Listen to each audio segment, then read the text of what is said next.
Good afternoon, everyone, or morning, depending on where you are. This is Teri Behrens. I'm going to be the moderator for today's webinar. I'm very much looking forward to it and appreciate you all joining us. So today we're going to be talking about strategic learning in foundations. That's me.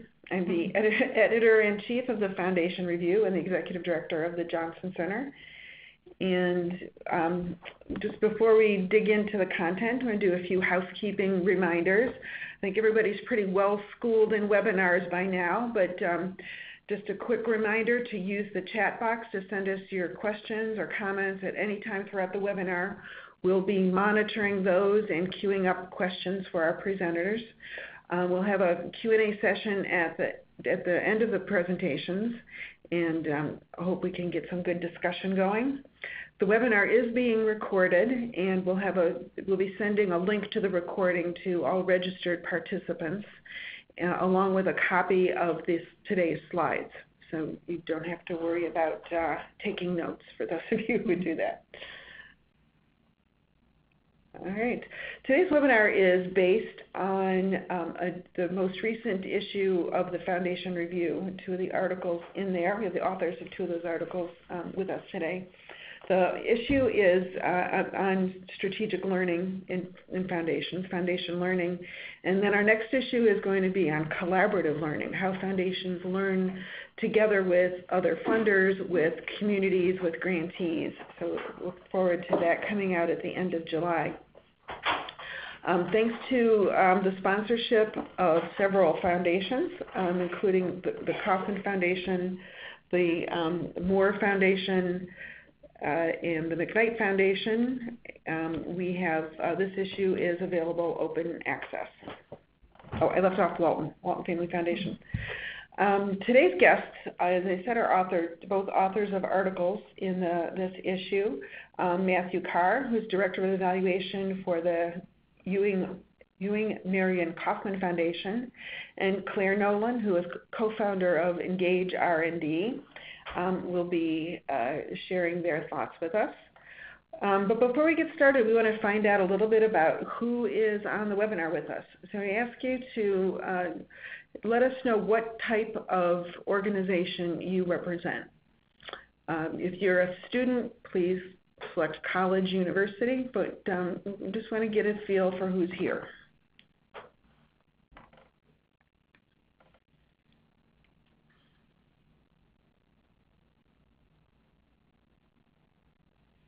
And give it just another second. I think a few more are still registering.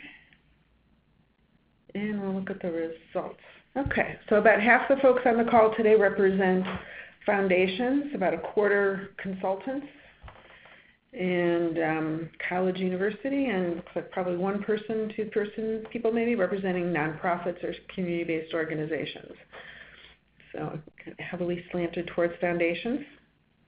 And then the next poll, looks like it might be truncated a little, but we'd like to just get a feel for where you all think you are at your organizations on your own learning capacity. So whether you're in a foundation or working in a nonprofit consulting firm or in a university, where do you think you are in your own internal learning capacity?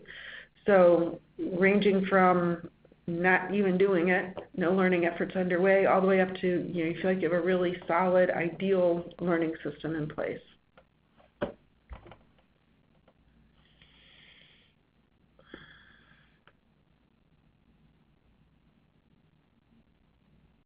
We'll skip to the, whoops, that wasn't supposed to do that. Where did it go? Skip to results. There we go. So not surprisingly, a little over 2/3 are sort of in the middle. So I think the good news is that everybody is thinking about learning and probably making some efforts to develop internal learning systems. So our first presenter is going to talk a little bit about how his foundation has been building internal learning systems. So Matthew, I'm going to turn it over to you. Thanks, Teri. And it's great to be here today and to have an opportunity to share with folks a bit more about the work that we're doing here at the Kauffman Foundation and our Learning Champions initiative in particular. So I thought it might be helpful to provide some really quick background on the foundation itself. And so here at the Kauffman Foundation, we have annual giving of about $120 million. That's spread across 3 program areas. We focus on education, entrepreneurship, and what we call Kansas City Civic, which is primarily arts and cultural institutions. So the picture you can see there is our local art museum, the Nelson Atkins. And also, for a bit of context, we have roughly 100 full-time staff here. And so strategic learning really is a fundamental component of our evaluation system here. We think about strategic learning as being the mechanism by which we sort of close the feedback loop and make sure that we are sort of maximizing the leverage that we're getting from our evaluation work to turn the data and evidence that we produce into insights and insights into action. And so we have here what we call the evaluation pyramid, which just provides a really high-level breakdown of how we think about the various types of evaluation work that we do here. One of them is grant-level evaluation. So as a foundation, we want to make sure that we have a line of sight and we're collecting data at the level of individual grants. At the next level up, the Kauffman Foundation is a bit unique in that we operate some programs directly, and we also incubate and then spin out fairly large initiatives as well. And so we want to make sure that we're collecting good data and evidence on those programs, both those that are operated internally and those that we've spun out. And then finally, at the top of the pyramid is what we call strategy level evaluation. And this is really getting to the point of, like, what does it all add up to? So what does the foundation's work through grants, through programs, through convening, and through community engagement, what is it all adding up to? And are we tracking towards some of our macro level goals? And so at each of those levels and across those levels, we've developed a learning and evaluation framework. And the framework is it's fairly straightforward: define, collect, reflect, and act. And as you can see, the top half of this circle is really focused on evaluation work. And so, before we start measuring, we need to make sure that we are very clear on theories of change, logic models, and strategies. And then that drives our measurement so that we can go out and make sure that we're collecting the right data in the right ways. And when we started our work here, that was really where we focused, was on 1 and 2. And once we felt we had those pieces in place, we were starting to get some really good data and evidence coming into the foundation. We turned our attention towards finishing that feedback loop with reflect and act. And that's really been a challenge. And I think it's been a challenge for a lot of folks, which is, why this is a popular topic, why, I think Foundation Review has done a special issue on it. And why we're all here today is to learn from one another and see what best practices are out there and all try to get better at it. And so for us, as we were getting ready to make this pivot towards the second half of our circle, reflect and act, we were doing work with FSG. We've been working with them for a long time, and they happened to mention a project that they had been doing Benefit Corporation.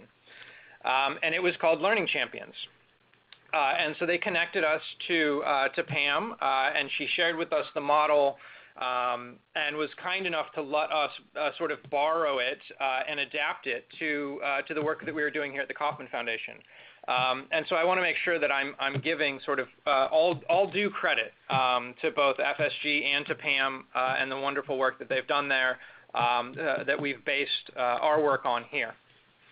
And so when we started, a learning champion model is really a bottom-up approach to strategic learning, where you get a collection of staff from across the organization, and then you build their capacity, you give them tools, you give them training and professional development, and then you empower them to go back to their teams and to start building and trying out tools and trying to embed learning practices within their teams. And so it's a very decentralized, very bottom-up model. Given the culture here at the Kauffman Foundation, we felt it was an ideal approach for us to take. And so this was about a year and a half ago. We sent out the word on the organization's intranet asking for volunteers.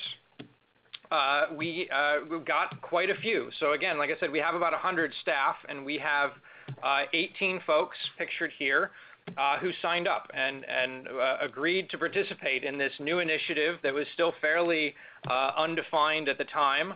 And we're forever grateful and thankful for their participation and their support and all the work that they've done. And so in the beginning, when we first pulled together this group of folks, we were, very honest and upfront with them that this was going to be a very experimental initiative. We had some ideas, thanks to work that's out there from Julia Kauffman and others, who are just doing really wonderful things in this space.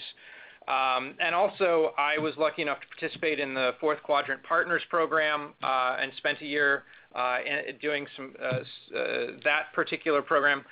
And from there, so we had some ideas, we had some tools. I'll talk about some of those tools here in a minute. But beyond that, we really weren't sure where we were going to go with this. We left it really open, and we told folks, like, here's a few tools to get you started. We'll convene, once a month and share back how we're doing, but just try stuff. And then let us know what works and what doesn't. And really, when we sent them out back to their departments, we gave them two goals. One was that we wanted them to create more learning moments in their departments, to embed learning in sort of whatever ways they could. And the second was to work as a team to enhance the conditions for learning across the foundation more broadly. So very specific and concrete learning moments in your team, and then really sort of how can we push the culture of learning more broadly across the foundation. And so I mentioned Fourth Quadrant Partners and some of the tools that we built. And so the first one is the EL table, the Emergent Learning Table. It's one of the key tools in the Fourth Quadrant Partners Toolkit. And so one of the first things that we built here was an adaptation of this. And essentially what we did is we took this table, which has 4 sections, which is really sort of engaging with data, and then drawing insights from it, using those insights to develop hypotheses, and then identifying opportunities to test them. And we broke it down into 3 separate reports that we then tagged on to a particular board meeting. And so that gave us a really nice hook for engaging staff and also making sure that this was connected through from the work that our staff was doing all the way to our board of trustees. And so the first thing that we built is called the Year in Review.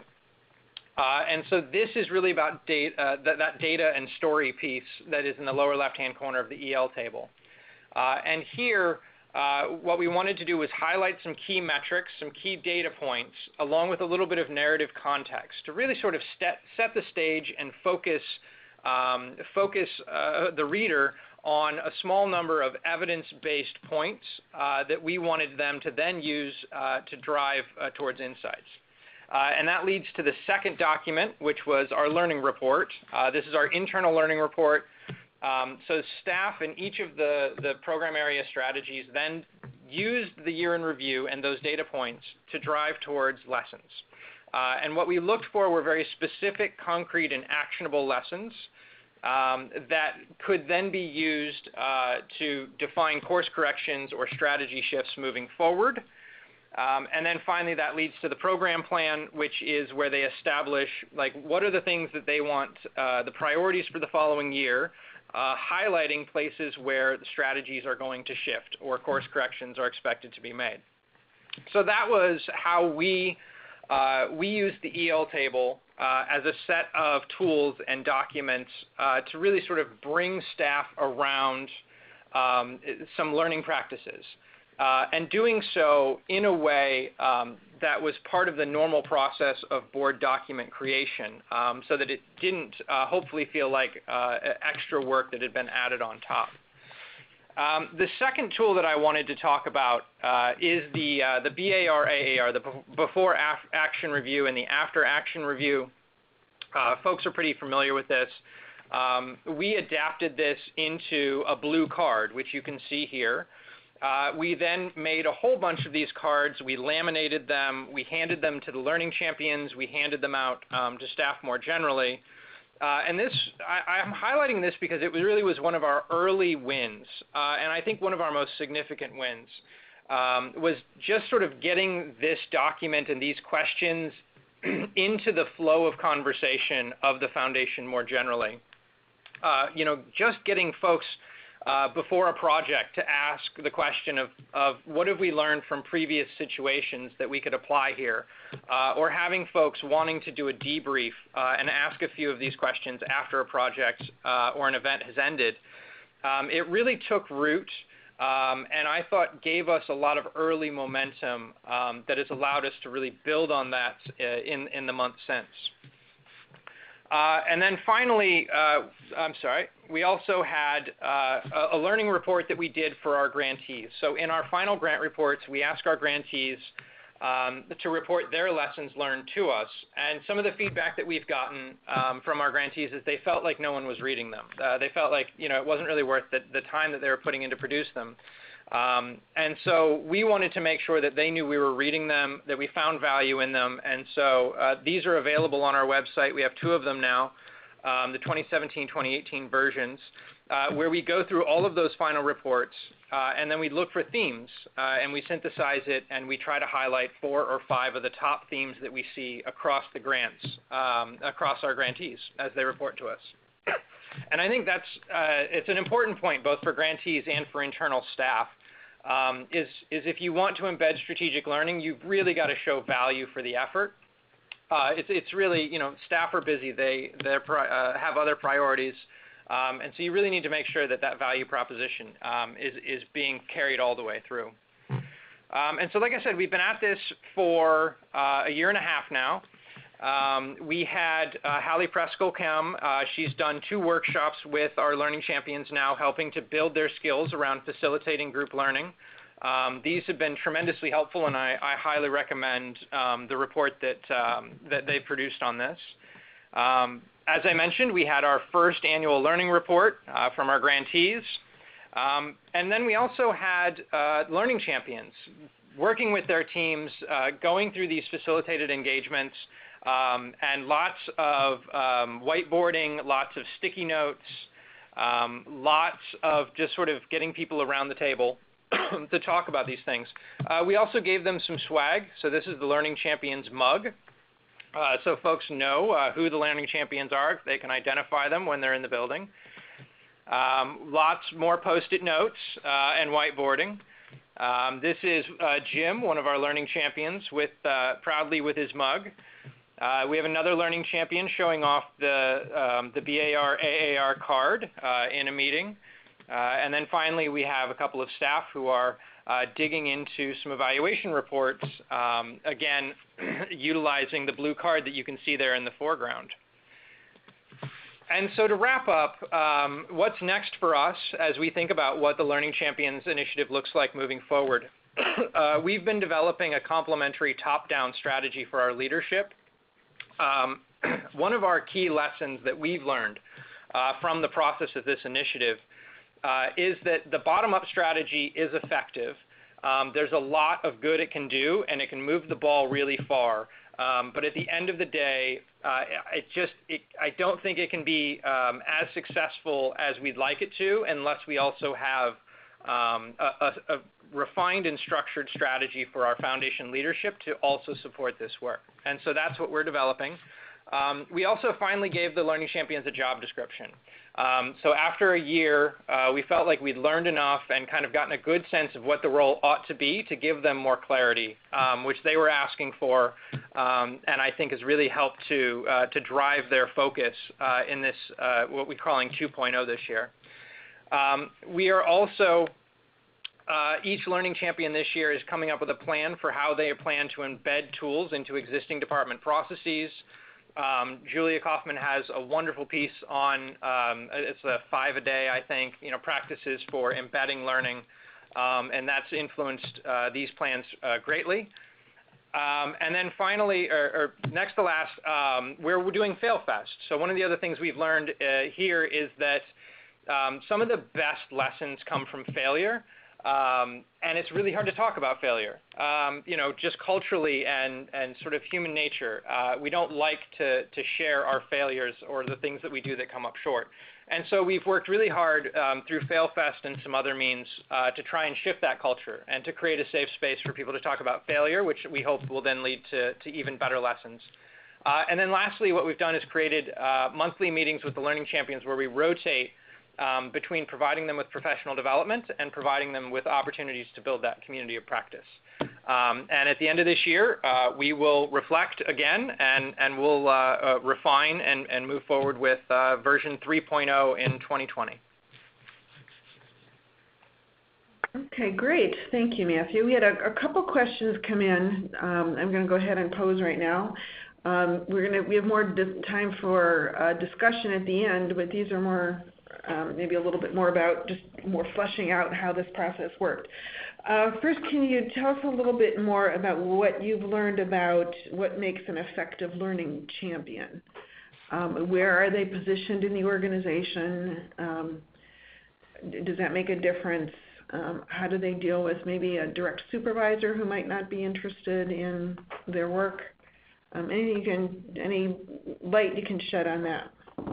Yeah, absolutely. I mean, yes, willing is absolutely important. The fact that we went on a voluntary basis, and so, we started this cohort with a group of folks who really wanted to do this. It interested them. They were bought in and engaged from the start, was extremely helpful. In terms of position, I don't know that that's as important. So we have our learning champions come from, essentially from admin up to SPO, senior program officer levels, and I think have been equally as successful in the work, regardless of sort of place in the hierarchy, as the question said. For us, there is the question, right, about a manager who might not be as bought in. And one of the things that we've talked about a lot is that sometimes there's value in doing strategic learning work explicitly, and sometimes there's real value in doing it implicitly. And that situational sort of dependency can often depend on, what the culture is of a particular team or a particular group of staff, what their priorities are, what their time availability might be. And so my advice, often, when I'm talking with folks about this topic is if you can do some of these things implicitly, not call attention to it, but just, work them into the flow of conversation, work them into the flow of a meeting. If people see value in it, they'll start to pick it up. And I actually think that's more effective than trying to call it out as its own specific thing and then bring people around that necessarily. I hope that helps answer. Okay. Yeah, that's great. Thank you. We have another sort of couple of related questions about the learning reports. So as we understood it, those are based on grantee reports. So can you talk about how you share, first of all, a little bit more about what's in those reports, and then is there anything besides the grantee reports, anything else from the rest of your learning that you share back out with grantees and beneficiaries? If that makes sense. Okay. Yes, absolutely. So the grantees learning report, so like I said, we go through all the lessons that have been sent to us in the final reports, the final grant reports from our grantees, and it's substantial. I mean, I think we went through 150 grant reports at the end of last year and pulled out all the lessons, and then we categorized them, and then we start, like I said, look for patterns. Like, what are things that multiple grantees were talking about? And there's some evergreen lessons about securing funding, and timing expectations, especially when it involves construction, leadership turnover, those sorts of things. So we try to look for the lessons that are that we think are interesting and insightful, but are also somewhat common, that seem to be coming through from multiple reports. And then we boil those down, and so there are usually 4 key themes. Each key theme has 3 sub-themes, and then we try to provide a very concrete example of that lesson sort of in action. So the second part of that question was about sharing. And so we have the grantee learning report. We have our internal learning reports that I mentioned, the ones that staff are presenting to the board. I'd really like us to get to a place where we share those out publicly as well. But as you can imagine, like I said, a lot of times really good lessons come from failure. A lot of times they involve confidential information. And I think, we're trying to find the right balance, but absolutely my goal is that we get there to a place where we find a version of that that we can share with others. Okay, great. Thank you. So again, we encourage participants to keep sending in your questions, and we'll have more time for discussion at the end. So thank you, Matthew. And we'd now like to turn to Clare, who is going to talk about learning from a really different angle.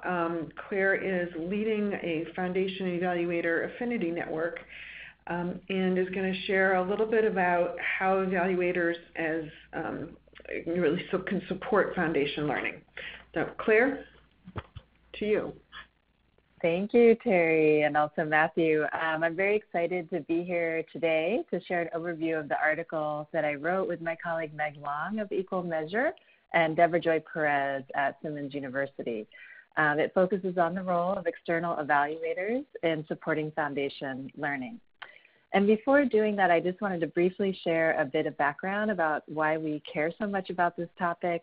As Teri mentioned, I'm co-founder of Engage R&D, a firm that is dedicated to helping nonprofits and their funders measure and improve their work.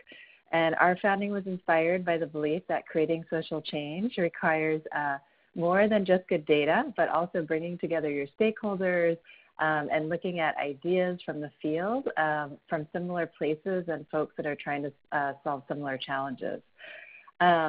We work with funders to help them evaluate their strategies, and many of the folks on our team have been doing that for anywhere between like 10 and 20 years. And so we have experience working with a variety of foundations from across the country, and we also have a lot of relationships with consulting firms doing similar work. And so that has informed our own experience that we know that we are working in a field that is extremely dynamic and evolving. We know a few things about the field. One is that evaluation and learning has been growing in philanthropy. We've seen that through periodic studies conducted by Center for Evaluation Innovation. And we also know from these studies that internal staffing and resources at foundations have not kept pace with the demand for evaluation and learning. And so that's one trend we've seen in our own practice, but also more broadly. Another is the growing complexity of foundation investments. Funders are no longer content with addressing the symptoms of social problems, but rather are seeking deeper changes that require getting at the root causes of these challenges. And so we've seen many foundations shift their work away from programmatic strategies and towards strategies that focus on systems change, racial equity, direct engagement with communities, and cross-sector collaboration, to name just a few. These changes have challenged evaluators to change the way that they do their work. They've had to develop new skills that go well beyond traditional social science expertise and get into things like strategy, facilitation of group learning, constituent engagement, equitable evaluation approaches, capacity building, to name just a few.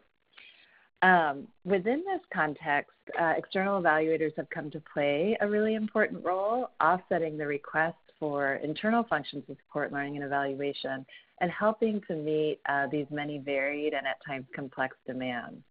And so this slide shares examples of the types of things that evaluators do to support learning in foundations, things like clarifying strategies and approaches for achieving change. I think, Matthew, that was the first quadrant on your circle.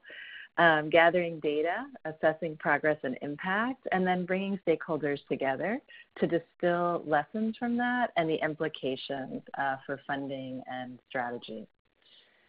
And yet, despite all this, there are still concerns about evaluation's usefulness and influence within the context of philanthropy.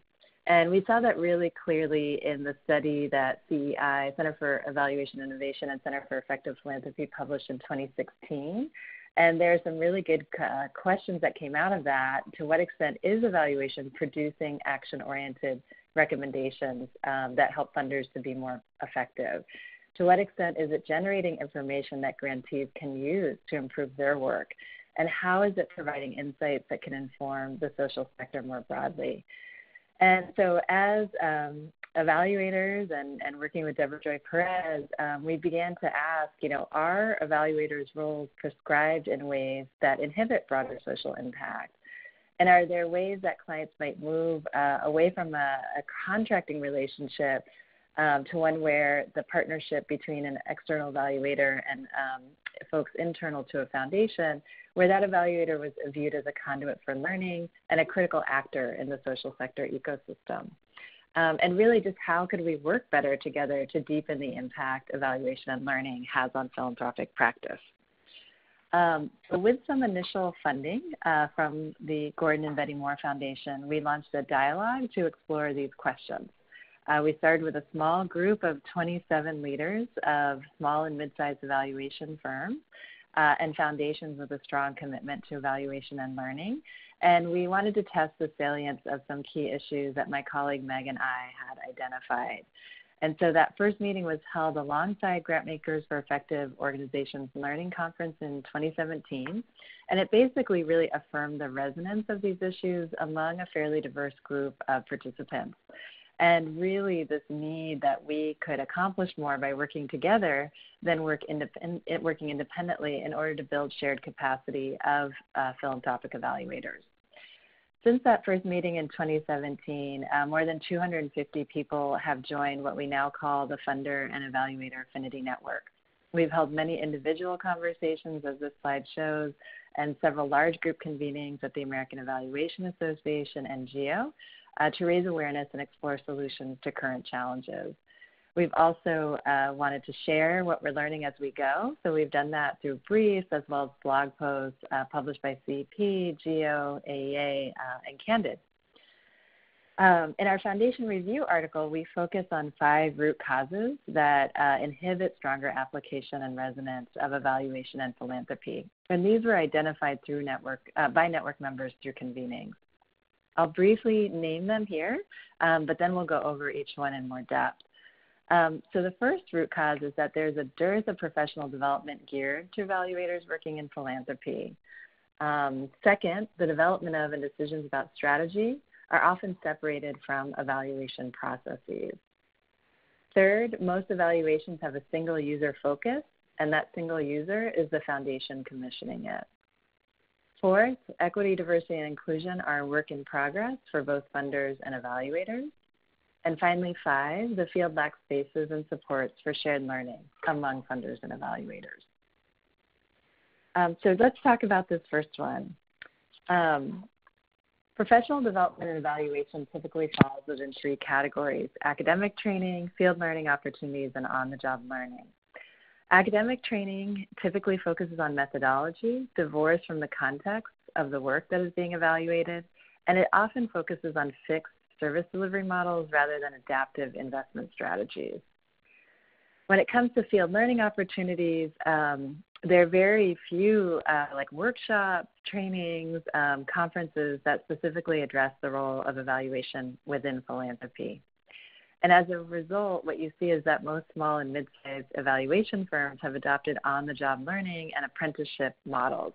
And while these can be effective methods for transferring knowledge and skills, they require significant investments of time and resources and often take a backseat to the more immediate needs of satisfying clients and building new project pipelines. As a consequence of this, we believe that the dearth of professional development has led to a situation in which many evaluators lack both the technical and the consulting skills needed to operate effectively within the philanthropic context. But there are some bright spots that we want to call attention to.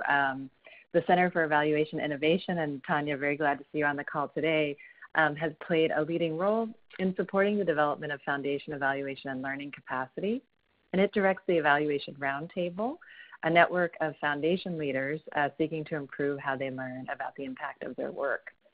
And so CEI is experimenting with ways to cross-fertilize that network with evaluation consultants working in philanthropy in order to create better alignment about what it means to do high-value evaluation work and how both internal and external roles can support that.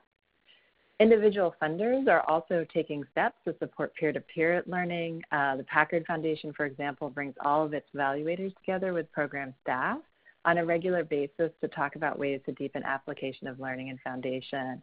And Matthew, I know from work that we've done together that when you shared that example of making training on facilitating learning available to program staff, you actually invited the foundation's consultants to join and be a part of that in order to give them professional learning opportunity to advance practice and the exchange that they have with the Kauffman Foundation.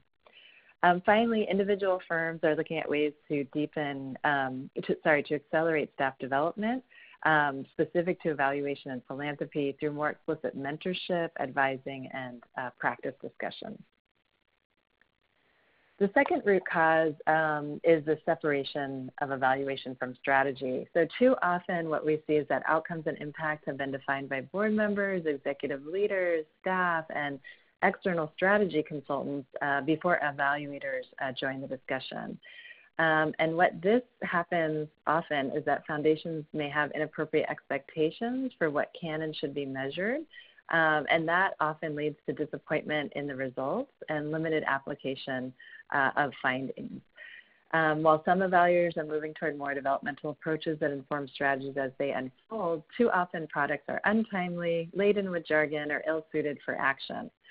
So network members are experimenting with more creative and actionable products, so making things digestible, visualizing data in compelling ways, and exploring alternative formats to reports.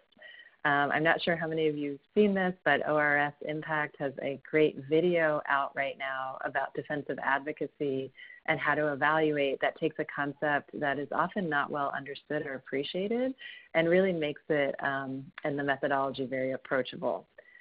People are also experimenting with integrating deliverables with strategic learning approaches. So not just here are the findings and recommendations, but really posing a set of strategic questions and considerations, and then facilitating dialogue about those in a timely manner. And finally, funders are clarifying how evaluation can inform strategy at the front end prior to commissioning or evaluation. As one funder shared, we embark on evaluations only when we can articulate exactly how we are going to use the results of the evaluation, and that helps us ensure the results will be actionable and have influence. I talked earlier about the single user focus, that most evaluations commissioned by foundations are intended for the foundation and perhaps its grantees, and this really limits its value. A heavy focus on the needs of individual clients means that findings rarely inform the communities those findings are intended to benefit, and much less other investments by funders or larger social change efforts. To address this, both funders and evaluators are trying to do a better job incorporating knowledge, dissemination, and engagement of stakeholders into RFPs and proposals. In the article, we provide a variety of examples of how folks are doing that, from asking their external evaluators to draft blogs, be in partnership with them to present at conferences, building in conversations with grantees and partners about findings as they go, rather than just having that internal, and supporting internal and public-facing reports and briefs for the field. Both funders and evaluators are also sharing more of their work through forums such as Issue Lab, which is a really great resource. If you haven't used it, I highly recommend it, and becoming part of knowledge movements such as Candidates Open for Good and efforts like open licensing. And finally, for foundations that aren't quite there yet, folks are taking steps to cultivate this as part of their culture. There's a grant craft guide that I authored focused on knowledge sharing and philanthropy that provides tips and techniques for how to do this if your foundation doesn't feel very comfortable sharing what it's learning as it goes. So it talks about some of those common barriers and how to get around them.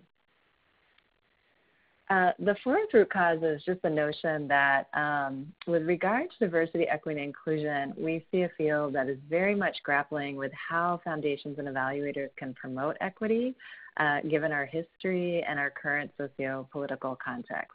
There's also a desire for more diversity and inclusion within the evaluation profession itself. And so network members cited a number of national efforts to advance equity, and the most prominent of those was the Equitable Evaluation Initiative. There's appreciation for both the principles that equitable evaluation is advancing, as well as how that initiative is structuring its work. So it's really encouraging folks working in the field, whether you're a funder, a nonprofit, an evaluator working outside a foundation, to test new approaches, to see what you learn about what works and what doesn't, and then to also share that knowledge so that others can benefit. There are also a number of talent pipeline programs and internships, such as Leaders in Equitable Evaluation and Diversity, led by Change Matrix and AA's JEDI program. And foundations in some firms are also experimenting with internships and fellowships to give exposure to folks about evaluation and philanthropy. I think the Bright Research Group Perez Research Fellowship is a great example of a firm doing that on its own, and there's several notable fellowship programs at foundations. The other thing I would say is that the Affinity Network is also supporting an analysis of some of the talent pipeline programs and as part of efforts by the Luminari Group. So we've been in partnership with the Luminari Group. So they've done a scan of programs and talked to different folks about how they think those are working. And that will be released at the American Evaluation Association this fall. And finally, I won't go into too much detail, but we do talk about it in the article that many organizations are looking at ways to embed DEI in their work. The fifth one is has to do with the lack of shared spaces for evaluators and funders together to come to talk about how to advance practice. And so the way we approach field learning when it comes to evaluation and philanthropy is actually pretty fractured. So there's a certain set of conferences and convenings you go to if you work at a foundation, a CEP, GEO, the Evaluation Roundtable, ones hosted by funder affinity groups. And these venues have pretty strict rules about who can attend, and consultants are generally excluded unless they are there as a presenter. Evaluators outside foundations often congregate at the American Evaluation Association, perhaps the Center for Culturally Responsive Evaluation and Assessment, and maybe smaller regional groups. Some funders go to AA as well. I think what's different about these conferences is that they are broadly open. So whereas the ones funders go to are really exclusive, these ones are broadly open to many people, literally anyone who wants to go and can pay. And they're often structured in this classic show and tell format where someone gets up and gives a presentation about their work, and there's not a lot of time for deep dialogue. So both the breadth of who attends and the limitations on format make it difficult to have field advancing dialogue. And so that's why I think the recent experiment of the Evaluation Roundtable kind of being open to consultants to see how that went, what that was like, was so important, as that forum allows for really deep engagement on emerging practice issues. When we did the survey and asked, kind of about, what's happening in this space, people identified the Funder and Evaluator Affinity Network as a very rare opportunity to discuss cross-cutting issues in philanthropic evaluation with funders and evaluators in the same room, and the sense that there's actually quite a bit of value in doing that.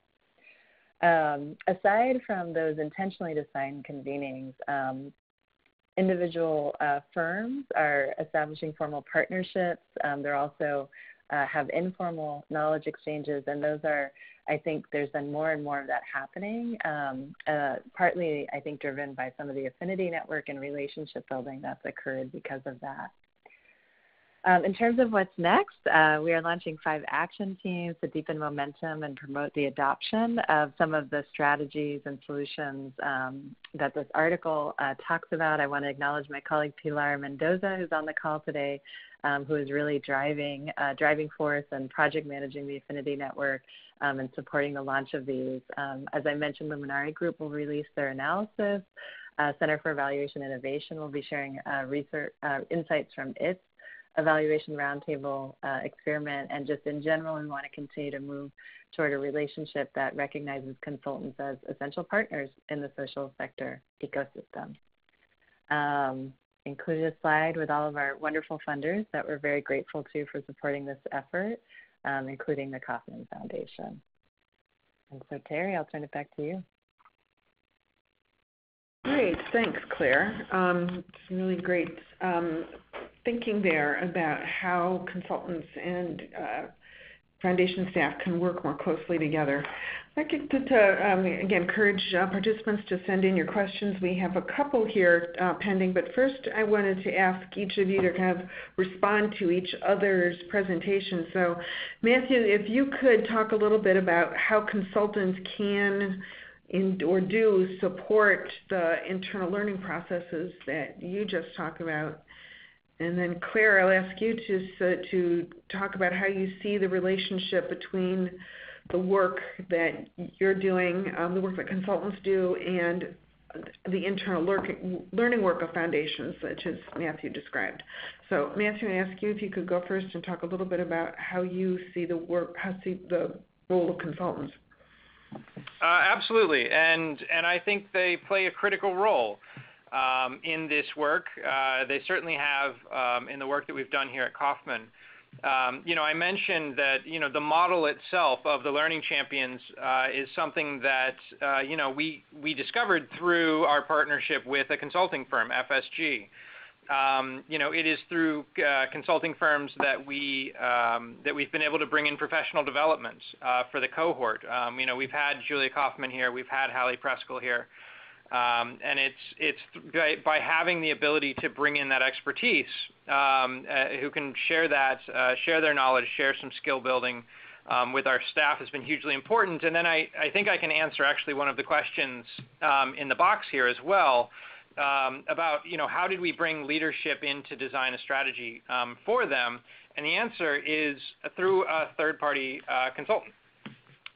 So they were able to do interviews with each member of the leadership team, and I think do so because they are outside the foundation, because they play a particular role, they're able to elicit, I think, more feedback and frankly better feedback than if it was something that I was trying to elicit as a peer or a colleague. And so, having that thought partnership has been critical to us throughout our process here, and I suspect for a lot of others as well. Okay, great, thanks. Claire, do you want to sort of address how you see consultants supporting internal learning? Yeah, so I just want to, thumbs up to many of the things that Matthew said. I think in order for internal learning to happen, it's just really helpful if you are working with someone externally to have a very strong partnership. So I think sometimes, people approach the consulting relationship, as a contracting relationship that's rather transactional. There's a scope, the scope gets executed, and that's great. Let me know if there's a challenge or a problem. But really for learning to take place, there needs to be much more of a stronger partnership relationship between foundation staff and consultants to understand the context, to understand how things are changing, how thinking is changing, what new questions are emerging.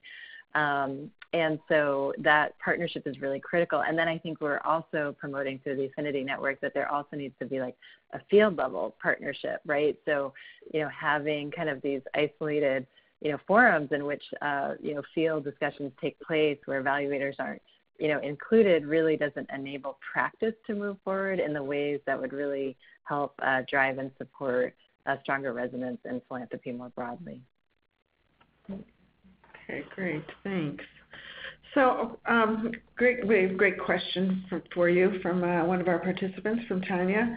So we hear foundations saying all the time that they want their consultants to help push their thinking, help challenge their thinking, push us in more sophisticated thinking maybe.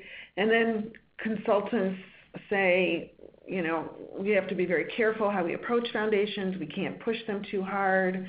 We want them to be more open to hearing from external partners. So if both sides want this, why doesn't it happen? What gets in the way of that kind of deeper partnership kind of relationship where you can have that more meaningful give and take? I can jump in quickly, and I think Claire will have a very interesting perspective, from the consulting side. I think actually, Claire mentioned this, in her last comment, which is you have to build that relationship. You have to be able to build up a trusting relationship between not only evaluation staff of the foundation and the third-party evaluator, but also the program staff who are part of whatever program, project, or grant is being evaluated. And that takes time, and it's difficult, and it's incremental. And in my experience, there can be defensiveness around evaluation. I think just inherently, a lot of folks, I think, come to evaluation thinking of it as an accountability practice. There's a great article in the issue about that. That I think puts people in a natural defensive posture that we need to overcome. And then once we do that, then I think we can have these conversations. I think that's where, yes, I absolutely want our third-party partners pushing us and pushing our thinking. But there's some groundwork that we have to lay before we can get there. Okay, how does that groundwork get laid? Do you have any? Have you solved this for yourself? Yeah, I think it's twofold, and I don't want to say I have all the answers because I don't. But in our experience, the first thing is internal. So one of the things that we, as the foundation's evaluation staff, have done is worked really hard to communicate with the rest of the foundation our purpose and our values, and to clarify and demystify the purpose of evaluation. We are not an accountability function. We are here to help. We are a support function. And there's a lot of messaging, and that was a lot of work when we first started and first built this department. Was just getting to a point where people were clear on why we were here and what our goals were. And then you have to back up the words with action. And then finally, one of the things that we found is in-person meetings. There's really nothing like bringing together your evaluators and your program staff in the same room. Virtual, digital, it's just not the same. And there's something about bridging that divide, in my experience, that just works much, much better in person.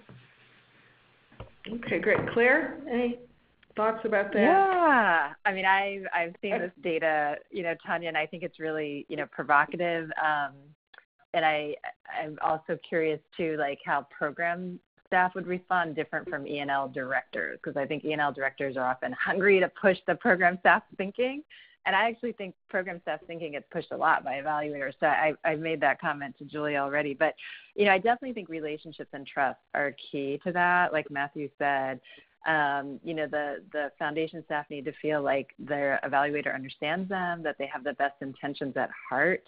And I think that on the consulting side, people are nervous because there's a power dynamic there, right? So they're dependent, on the foundation for the resources that are being used to support that work, and also to maintain a good relationship that builds their, firm's reputation, right? So I think they're cautious in how they deliver feedback.